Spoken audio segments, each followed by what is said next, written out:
पिता की सीख। बात उन दिनों की है जब भारत के पूर्व राष्ट्रपति डॉक्टर एपीजे अब्दुल कलाम रामेश्वरम के स्कूल में पढ़ते थे।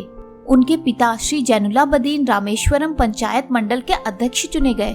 एक दिन की बात है, अब्दुल कलाम जी शाम के समय अपने कमरे में बैठकर पढ़ रहे थे।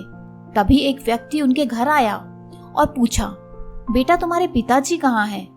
उन्होंने उस सज्जन से कहा कि पिताजी नमाज पढ़ने गए हुए हैं। अब उस सज्जन व्यक्ति ने उन्हें पैकेट देते हुए कहा कि जब तुम्हारे पिताजी आए तो उन्हें यह पैकेट दे देना। यह एक उपहार है जो मैं उन्हें देने के लिए आया था। जब उनके पिताजी आए तो उन्होंने चारपाई पर रखा पैकेट देखकर पूछा, बेटा अब्दुल यह पैकेट कौन दे गया है?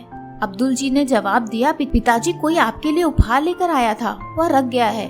पिताजी ने जब पैकेट खोला तो देखा उसमें महंगी धोती, अंगवस्त्रम, मिठाई का डब्बा और ताजे फल थे।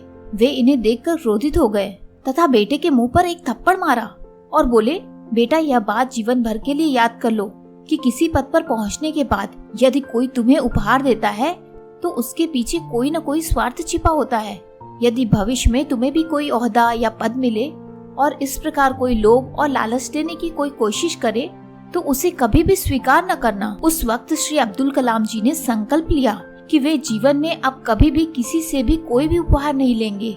इसी घटना का असर था कि श्री अब्दुल कलाम जी अपने कार्यकाल समाप्त होने पर राष्ट्रपति भवन से रवाना हुए तो वे अपने साथ केवल अपना सूटकेस और निजी पुस्तकें ही ले गए। 5 वर्ष के दौरान राष्ट्रपति होने के नाते उन्हें जो भी हजारों कीमती उपहार, कलात्मक वस्तुएं आदि मिली थी, उन्होंने राष्ट्रपति भवन से विदा होने से हर पूर्ण स्पष्ट घोषणा की थी कि ये सारे उपहार राष्ट्रपति होने के नाते उन्हें मिले थे। अतः ये सारे उपहार अब मेरी नहीं, राष्ट्र की धरोहर है। तो दोस्तों, आशा करती हूँ कि डॉक्टर एपीजे कलाम जी के जीवन का ये हिस्सा आपको बड़ी सीख दे गया होगा। और इसी के साथ अगर वीडियो पसंद आए तो इसे लाइक करें, शेयर करें और हमसे जुड़े रहने के लिए हमारे चैनल को सब्सक्राइब करें।